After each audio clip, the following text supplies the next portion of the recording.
Coming to you from the Patriarchal Cathedral of the Resurrection of Christ in Kyiv, this is Open Church from Zhyve TV. I'm Julian Hayda, and glory to Jesus Christ. Archbishop Borys Gudziak gets named to an important post in the Bishops' Conference, an artist gets a well-deserved award, and more headlines coming up later in the show. But first we're going to hear an interview with Maria Ivaniv. She's a doctoral student at the Metropolitan Andrey Sheptytsky Institute of Eastern Christian Studies in Toronto. We talked about the Ukrainian Greek-Catholic Church and its role in the Second Vatican Council. Have a watch.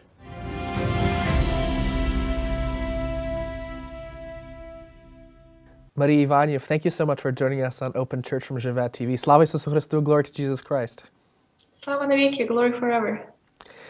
So, your research is very interesting that you're doing at the Sheptytsky Institute. You're a doctoral student and you're looking into Vatican II and the Ukrainian Greek-Catholic Church. Now, I think a lot of people in North America associate Vatican II with the Novus Ordo, right? Like the priest serves in English or French instead of Latin, or the priest faces the people instead of away from the people, these kind of liturgical changes, how the Mass looks different. But there was more to Vatican II than liturgical changes in the West. What was Vatican II organized to accomplish? Thank you for the question. It's funny because I started to know more about Vatican II just when I was on my MA research. So it's something which was really important, but not really shared with people enough, I guess. And what people see usually is just what they see. So it's prayer. So why they were so into this big change of the way of their prayer. But Vatican II is an event which happened in 1961, 1965. It's 4 years of meeting of more than 2,500 bishops. So can you imagine so many bishops in one place for 3 months trying to do things? That's a lot. So it's unimaginable. It's unimaginable in today's date. To imagine that they all come during together. COVID, it's kind of impossible. Yeah. COVID, security, all these things. I mean, I can barely imagine. So that is something. That's really something special. Yeah, and Vatican II produced 16 documents. So 16, and about liturgy there were just one. Sacrosanctum Concilium. It's about changes in divine liturgy and changes of way of prayer or some other different little details. But there were other 15 documents. So it was about religious freedom, about communication, about the connection with the other Christians, non-Catholic, about connection with non-Christians, but people who believe in one God. So it's Jews and also Muslims. So, and beside that, there was also a document on ecumenism. So how we can connect with as I mentioned, with other Christians, and as well documents on priests, on bishops, on religious people, laity, and also there were 4 main documents, and they were about church, about liturgy, about Word of God, and about today's world. So they were trying to rethink where they are, who they are, what they want to do in this world. And Vatican II, it wasn't the event that just happened in capsule of time without past. Because laity before and theologians before 60, 50 years before, they started to think we should do something else. We have to make our bubble a bit broader, or just that bubble must disappear or something, because Catholic Church, Latin Catholic Church, and Catholic churches of the East were before kind of frozen in time in some way, because after Council of Trent in 16th century, there was a challenge to survive for the church. So they tried to make this pyramidal structure, strong responsibility of church, this, and it should be together. Hierarchical, very much so, or is that not the right word for it? Sorry? Hierarchical, is it about strong top-down structure? Yes, that's the right word for that. And this was a challenge because church in that way couldn't develop as it should be with the influence of the Holy Spirit in some way. And this change, it's not something, oh, they just suddenly decided to do this or that. There were like years of preparation and council. That was something where people try to think how we can serve better people and the world in this situation. Rapid changes, 2 world wars, a lot of more countries, openness, democracy, and etc. It was kind of a new world for them in some way, and church tried to be with people on the same level, I guess. So those documents and that council, they kind of tried to help Catholics, Latin Catholics, and also Eastern Catholics, because all these documents we are, as a Greek Catholics or Eastern Catholic, we can use. Some of those we don't need just because they're really for Latin Church, for example, about liturgy. It's not our part, but other on religious freedom, that was really important at that time when Soviet Union was in power and our bishops were persecuted, like in Siberia. They died, laity were hiding to pray. So that was really important thing for us. And on the global level, documents on connection with the non-Christians or non-Catholics, that was something new, because that kind of opened church to dialogue. Because before that, they thought that only they are right, only they can save. And those documents and those discussions started something new. Oh, those people also know something. They believe in something. And maybe we can speak with them. And it's something really great for me. So when I had a course on Second Vatican Council and I read all of these documents, I was like, wow, in some way I think in this way. And I didn't know about that. But there was things about the activity of the laity, about the church in New World, about the relations in Christian world, relation with other Christians. So it's like, wow, in some way, these ideas came to me and I didn't know that they came from Vatican II to me.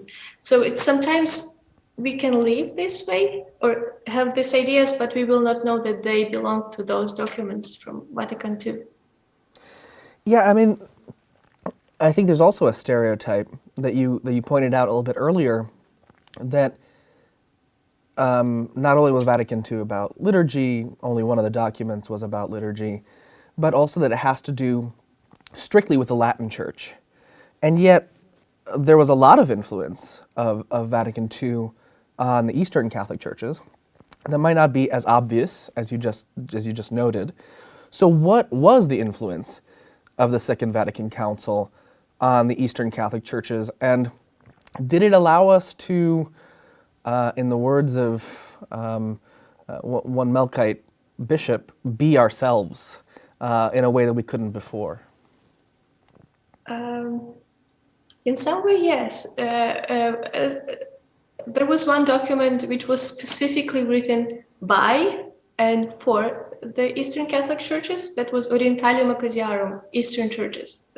Those Latin names, by the way, those are first 2 words of the document. So people would like something Latin, mystical words, but the just first words of the document, which people decide that will be name of the document. So it's so that document on Eastern churches, it's one of the smallest documents. And he was interesting. It was interesting by the thing that it kind of pushed Eastern churches to be themselves, return to the moment or the being who they were for sure. They are Eastern in their nature. They are Eastern in their prayer, theology. So the document opened it again. So please be yourself, return to the moment or to the state of who you were before. So the thing is that through the centuries, for example, Ukrainian Greek Catholic Church or Ukrainian Catholic Church, there's a few different names for that. The union happened in 96, sorry. And Since that time, a lot of happened, and sometimes Rome had to influence more on the church because church was in disagreement. Bishops were not capable of make a solution in some moments. So Rome started to influence the church. The same thing happened with for example, Melkites, and that there was a moment when, because Ukrainians were weak politically, spiritually, and also sometimes it was traveling to different countries. For example, Ukrainian church in North America, they didn't have enough power, and they were surrounded by Latin Catholics. So they started to take from them things, liturgical and also not only liturgical, and they were overwhelmed by that Latin influence. So Vatican II said, "Oh, whoa, you're Eastern Catholic. We recognize you. We will try to love you, or at least understand, or at least try to see that you are here. You're not something imaginable or something somewhere there on the far, far east. You're here with us in the same city." In Philadelphia, in That's Toronto. right, in Philadelphia, in New York. Yeah. So the council, it was a moment, be yourself. And it was great because that document was written by actually Eastern Catholics. 5 Ukrainian bishops participated in the commission which wrote that documents, other bishops from Eastern Catholic churches.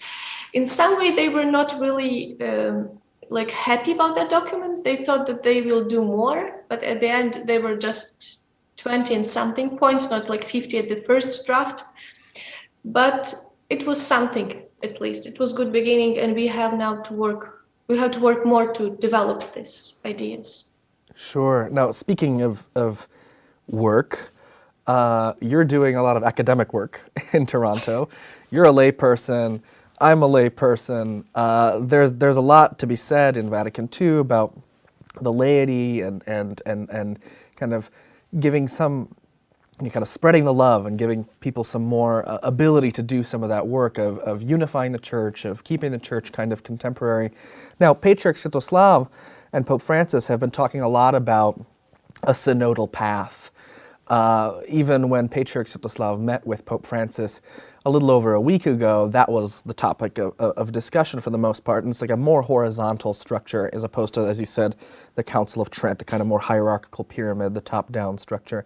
Now, does that have its roots, that synodal path, that role of the laity in Vatican II, or did it exist earlier? Did it exist in a meaningful way in the East, for example? What can you tell us about the role of laity and kind of a different way of organizing the church? Actually, that's really good question, because for some people, Vatican II is the moment, we open synodality or collegiality. That was the word for that in some way during the council. But actually, that's not like that, because synodality or collegiality of they spoke about that on the level of bishops, because of that pyramid, pope, and some curia, and then the bishops going there. Bishops were just receiving. So it's this kind of passive receiving. But Vatican II and Constitution on Church, they looked at the early church, they looked at the Eastern churches, and they saw that there is a kind of this sisterhood of churches. And bishops, they're united in synods. They work together, they decide together, they write documents together. That's not just the head of the church, for example, patriarch, or someone like that, a different title, because Eastern churches, they have even papas in their names of their heads. So that's something we have to think about. So Vatican started to rethink it, and it was challenged for some bishops, because they were really, we can do this? Is it possible? Is it something wrong with that? We lived like that before, but how synod will decide something, because Pope will decide at the end how it will. The challenge was to put together that infallibility of the Pope and the right of bishops to be right and to write something or to do something. So it was a kind of challenge. And since that time, church started to think broadly about that. Bishops start to rethink their responsibilities and also responsibilities of laity. That's another moment. That document on church, Lumen Gentium, the light of the nations, it was written in a really interesting way, because firstly they were thinking about what is the church, the mystery of the church, and then they were thinking to write about maybe bishops, priests, laity, religious, etc. again. But then they introduced the one more chapter on the people of God. And that chapter about people of God, it's about everyone. It's about bishop, who is the child of God, and about me and you, who is child of God, children of God, sorry. And that was something new, because they started to rethink church as something, all people is a church, are church, and they not just someone who come to the church, to the building, pray once a week or 3 times a week or something and respond on prayers. That's something more. And that was a big change, and this change we can see, and that was taken not only from the early church but also from the Eastern churches, because being in synodality of bishops and like asking laity to help, it's kind of is natural for Eastern churches. And that was something which was saved or kept in Eastern churches, which was kind of forgotten in the West, because they were trying to save themselves and they froze themselves in this way, vertical, not thinking about this horizontal level.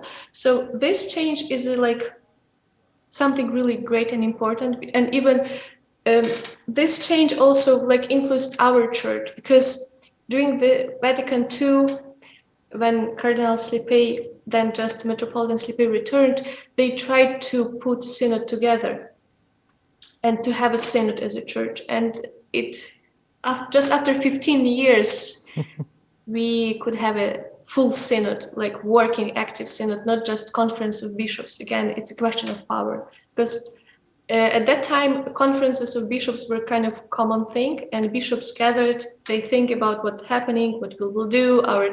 This was regional conferences like North America or United States or Canada, but they didn't have power, legitimate power to make some decisions, which synod has. So this path, and now I'm really happy to see that Sviatoslav Shevchuk, our head of our church, and Pope Francis, they're thinking in this way, and they're trying to put all this together, on the broad, and look at in the broad way the church. So it's not just one bishop or one pope or just bishops.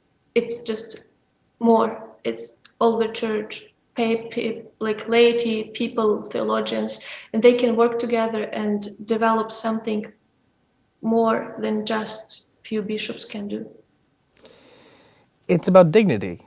It's about the dignity of our church in a way. And we earlier we mentioned already a couple of times in our conversation here about the role of the Melkite Church. Now, you had started doing research about the role of the Ukrainian Church in Vatican II, but it turns out there's a lot of documentation about the Melkite Church.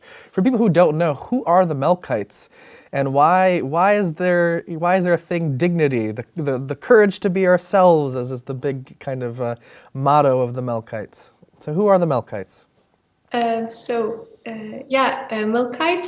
Melkite Greek Catholic Church, if to name them properly. It's the Eastern Catholic Church of Byzantine Rite. So they pray in the same way as we. And this church was united with Rome in 1724, so a bit later than Ukrainians or Russians, or at that moment how Rome called us. And this is the Eastern Catholic Church, which is more or less in the territory of Lebanon, if we will talk about that.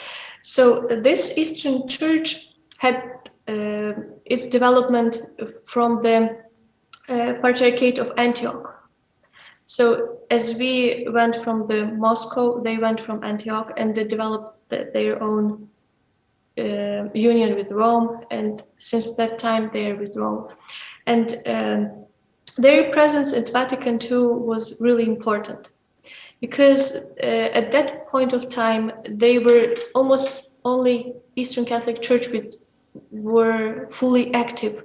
They had a patriarch, they had their synod, they were on their own territory of their land. They had more or less peaceful time in that moment of history, not like now, there are a lot of more challenges for Melkites. And the head of the church, Patriarch Maximus IV Sahid, he was a great person because he was really strong in his beliefs, and he was really like influential on the council because, by the way, council was in Latin fully. Everyone had to speak in Latin. They had to pronounce their speeches in Latin. They have to write their letters in Latin, documents. But he said, no, I live in the modern world, and he spoke French. And a translator had to translate him to other bishops, so it should be in Latin, like it should be in Latin, but he spoke in French. And it was like, that's great, I like it. And because of, you mentioned dignity and being yourself, this is important challenge for Eastern Catholics at the council, because Latin bishops try to figure out who they are, what they will do, all the stuff. Eastern Catholics try to survive.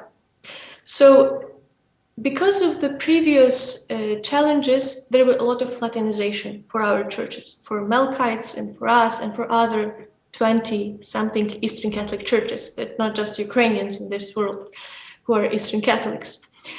And this Latinization, it was really bad process because Eastern Catholics sometimes were not seen as like normal Catholics. They were less Catholics, strange Catholics. Growing up in Chicago, people said, your dad's a priest, you must be a fake Catholic. And now I had to explain at a very young age that I'm a real Catholic, my dad's a real priest, and so it's always an explanation game. Yeah, that's right. So for because Ukrainians at that moment, they tried to survive because they were all out of their homeland. Melkites had synod, they were united, so they tried to be a power who spoke like really firmly about the dignity of Eastern churches, that we have the same rights and as the Latin Catholics, that our prayer is equal to the Latin way of prayer, that our being is not something imaginary because we are in between Orthodox and Catholics, or like West and East, because we are who we are, and we exist because we decided to be united with Rome and be ourselves Eastern in our way of being. And that was really important because of that, because of the Melkites' position, Eastern Catholics like were more visible on the map of Catholicism at that point of time. And that was really important for the next stages of development of the churches, because sometimes Eastern Catholics at that point of time, sometimes now, we are afraid to be ourselves, because it's difficult to be someone who is not the same as other people. As you mentioned about your being in Chicago, like you know what it is, how it is, and this position of Melkites and their like popularization of Eastern Catholicism, and that was really something really important, and their firm position, even if talking in French, it was something really which I liked. And their church, one of the biggest churches of Eastern Catholic churches, but Ukrainian still is the biggest Eastern Catholic church on the map. Yeah, I just want to encourage some of our viewers to look into what other Eastern Catholic churches there are. There's more than just the Ukrainian Church and the Roman Catholic Church. There's Melkites, there's Chaldeans, which are the indigenous Christians of Iraq, Coptic Catholics, there are Romanian Greek Catholics, there's a number of monasteries that they have, there's Ruthenian Greek Catholics. There's so many different types of Eastern Catholics, just like we are our own church, but in communion with not only with Rome, but with each other. And there's such a wealth of churches, and there's so much that we could learn, and chances are that there's a parish of a different Catholic church in your own city. So I encourage viewers to check that out and be good ambassadors of the Ukrainian Greek Catholic Church. Or if you're not a member of the Ukrainian Greek Catholic Church, thank you for watching, because this program is for everybody. Now, Maria, you mentioned the role of the Patriarch of the Melkite Church. There has been actually here in Kyiv, where I am now, visits from the Patriarch of the Melkite Church, the Patriarch of Antioch. The head of our church, we call him Patriarch Svetoslav. In our liturgy, we say Patriarch, but Rome calls him a major archbishop, and yet in the Melkite Church, they have a Patriarch, and he's a Patriarch, and he's the Patriarch of Antioch. What do these terms mean? I think some people have an idea. They might have heard from an activist or someone what the difference might be. But what do these words mean, Patriarch and Major Archbishop, and what does Vatican II have to do with any of it, if anything? The difference is, if you will take the document on Eastern churches from Vatican II, there is one paragraph in that document on Eastern churches, paragraph 10, and I will read it now for you. What has been said of patriarchs applies as well under the norm of law to major archbishops who preside over the whole or some individual churches or rite. So they have the same rights and responsibilities according to the Vatican II. The challenge is different here, that Vatican II confirmed some rights and tried to develop some other possibilities to have more power or rights. So Ukrainians during Vatican II and after that, they started patriarchal movement. When Metropolitan Zhyve returned from Siberia, he tried to unite Ukrainian bishops and Ukrainian faithful to make it more like a church, but not some different eparchies spread around the world, which were connected not really strongly and mostly connected through Rome together. So he tried to develop a structure which connect everyone together and which is more like a church. And they started synod. And the challenge is, the title Major Archbishop was developed during the council, more or less, to giving power to, for Zhyve. At that time he was the only one major archbishop. So to be united with other bishops and have some rights with those bishops to connect them. The challenge it's not now, that at that point Ukrainian church wasn't in Ukraine. So Latin church has this thing, there's a church, there should be territory to that church. And because of that territory of Ukraine was occupied by Soviet Union and church was fully abroad, there were some priests and laity hidden in Soviet Union, but it wasn't working like that. So Pope Paul VI and Roman Curia, they were not really brave, or they were not thinking that it's right time to promulgate this title for Zhyve to be patriarch. And so this title of Major Archbishop is kept till now. The difference, as I mentioned in the document, they're not so big in the question of power. The difference is this thing, how you choose the head of the church. Because, for example, Melkites, what they will do. They have a synod, they decide who will be the head of their church. So that new head of the church writing to Rome, here I am new head of this church. In the moment with Ukrainians, we choose by ourselves, but then we have to confirm this with Rome. So Rome has a last yes on the head of the church. That's kind of the minimal change, differences between these two positions. And I guess that 2 weeks ago I spoke with the Bishop Basil Loston, the oldest bishop of our Bishop church. Emeritus of Stamford in Connecticut. He lives in Stamford, Connecticut now. And he said, but we had a little document sent to Rome in 1995 or something like that, on 2000. I don't remember. And they didn't say no to us when we asked for patriarchate, so probably we have it. And it's that's interesting way of thinking. Because sometimes it's about title. Sometimes for patriarchal movement, for some people, it was important just to have this title.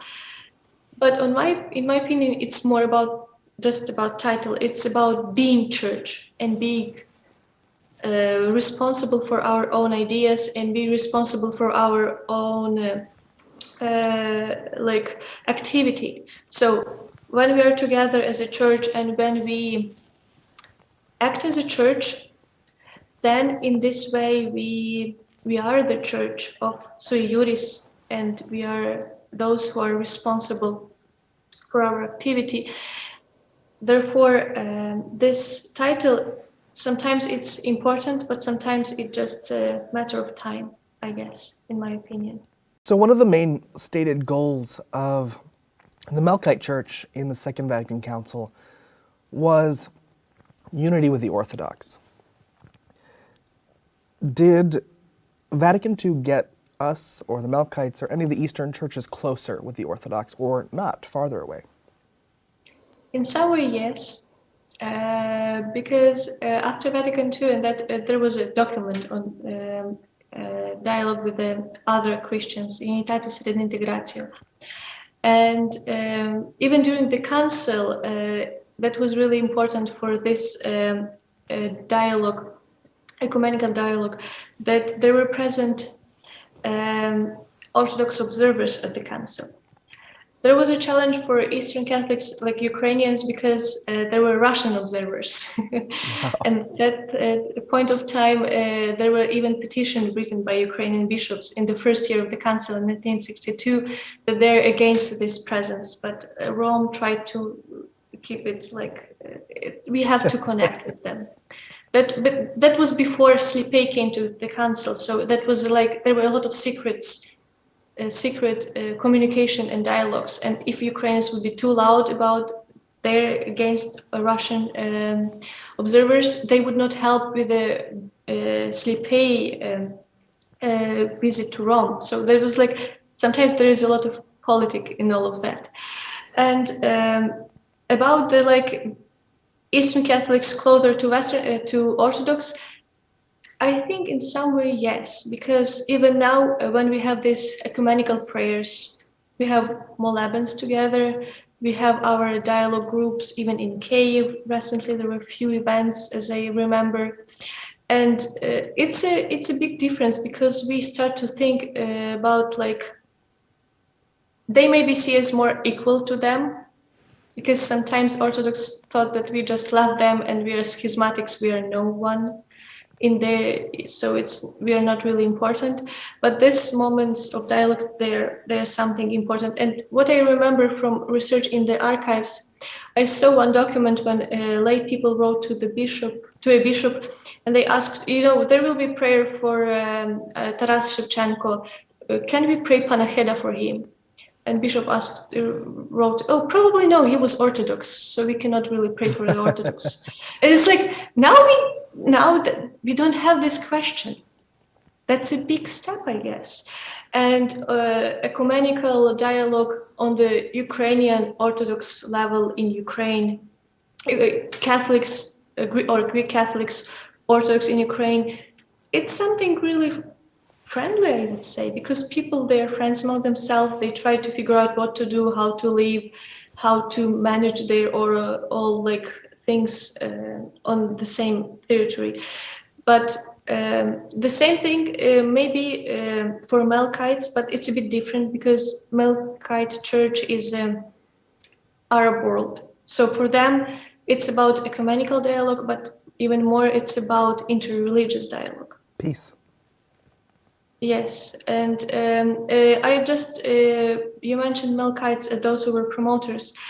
There was one Melkite bishop who in 70s developed an idea of double communion. So they Elias were Zagby, correct? His name Sorry? Elias Zagby? Yes.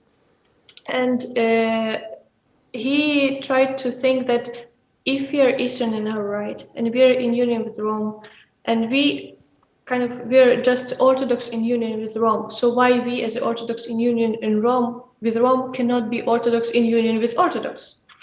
But this idea wasn't really accepted so much because in this question, it's about theology, it's about dogmatics, but also it's about the question of power and influence. and probably we still have a way to go on this path. Well, everything's possible with God, and so if we maybe perhaps continue praying ourselves and ecumenically, union might one day be achieved as we pray in the liturgy for the unity of all. So this has been a really interesting insight into the Second Vatican Council and the role of all these different churches, the Ukrainian Catholic Church, the Melkite Church, and other Eastern Catholic churches. Thank you so much, Maria Ivaniv, for joining us. Thank you for the invitation. Maria Ivaniv is a doctoral student at the Metropolitan Andrey Sheptytsky Institute in Toronto, and she was kind enough to join us today on Zhyve TV. Glory to Jesus Christ. Glory forever.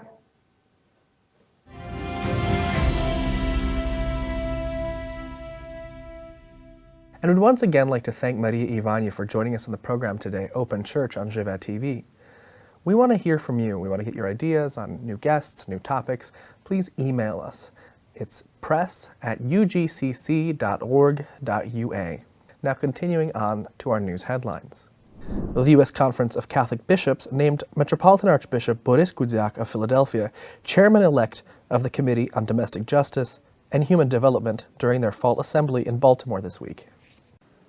Archbishop Gomez, the election is complete, and Archbishop Gudziak is the chair-elect.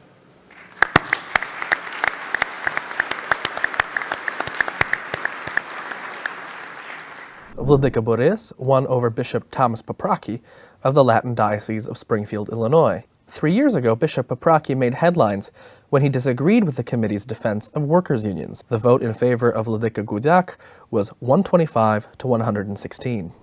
Also in the Archieparchy of Philadelphia, renowned artist and iconographer Krystyna Dochwat received the prestigious Order of Metropolitan Andrey Sheptytsky, becoming only the fourth person to receive such an honor.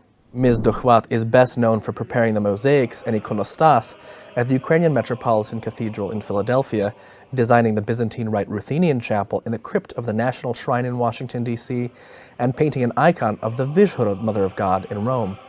And moving to Canada, the Metropolitan Archbishop of Winnipeg, Lawrence Hutzulak, ordained Anton Sloboda to the Holy Diaconate last week. The ordination was notable because Deacon Anton is a chaplain in the Canadian Armed Forces, thus strengthening the representation of the Eastern Catholic churches in Canada's military ordinariate.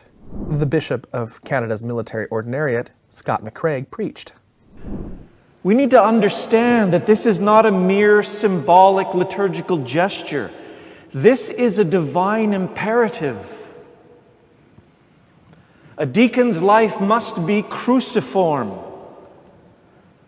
He must be a living icon, an ever-present, visible reminder of Christ, who is the diakona, the servant. Also in Winnipeg, Metropolitan Archbishop Emeritus Stefan Soroka, who led the Ukrainian Greek Catholic Church in America from 2000 to 2018, celebrated his 70th birthday. Here's Vladika Borys Gudziak, Vladika Stefan's successor on the See of Philadelphia, with a video greeting. Thank you for all the good things that you did in this place, for these people, for this land, for this church. May the Lord reward you 100-fold for your efforts and for your sacrifices. And may He grant you strength, health, peace in your heart, joy in your soul for many happy years. Многая і благая літа. Вітаємо вас, дорогий Владико Стефане. And in Portugal, Bishop Stefan Soutus of the Patriarchal Migration Bureau blessed the cornerstone of a new parish and monastery in the city of Fatima, which is known for its Marian apparition in 1917. During the apparition in Fatima, the Mother of God said that world peace depends on the consecration of Russia and contemplative prayer on the Rosary. The Ukrainian Greek Catholic community in Fatima borrows a church right now for services, and a new building will allow them to more freely conduct pilgrimages and charitable work, as well as house Basilian monks. Diplomats and local Latin bishops joined pilgrims from Spain, Italy, and Ukraine for the cornerstone blessing. The Orientale Lumen Foundation in Washington, D.C. recently launched a portal where people can watch videos on 40 topics relating to the church. People can listen to top leading minds in the church, The foundation is best known for organizing major ecumenical conferences between Eastern Catholics and other Eastern Christians to discuss possibilities for reunification. Visit oltv.tv to subscribe. And in the Archieparchy of Kyiv, priests, bishops, and laity joined to celebrate the life of a well-known priest who served in several countries on the occasion of his 100th birthday. My colleague and brother seminarian Bohdan Mandziuk was at the presentation, and he has this report for us now. On Tuesday, the 16th of November, 100 years since his birth, Father Ivan Mosechka was prayerfully remembered in the Archieparchy of Kiev, where the Divine Liturgy in the Patriarchal Cathedral of the Resurrection of Christ, followed by a discussion with Professor Father Oleg Sheptytsky, Professor Anatoly Kolodny, and Professor Lyudmila Filipovich. Seminarians from the Kiev Three Holy Hierarchs Seminary also attended. This was a chance to discuss Father Ivan's life, his service to the Church, and also how his legacy has impacted and will impact on the future of our Church. Thank you, Bohdan, for that report. And that does it for this week's headlines. Give thanks unto the Lord, for he is good. Alleluia. Thank you for spending your time with us this week on Open Church from Zhyve TV. Follow Zhyve TV on social media. It really helps build our audience and preach the good word around the world. Follow our page on Facebook, Zhyve TV, and subscribe to our page on YouTube. Also give us a thumbs up. That helps us also build our audience. It helps the next video reach your feed. I'd also like to thank Maria Ivaniv for joining us on the program again today. Today's program was produced by myself, Julian Hayda, with help from Bohdan Mandziuk and Sonya Soutus. Technical direction came from Anna Ostapenko, Alexander Khuchinchuk, Maria Dovhanek, Volodymyr Stroykov, and Alexander Savransky. Thanks to Father Ihor Yatsev for his editorial support.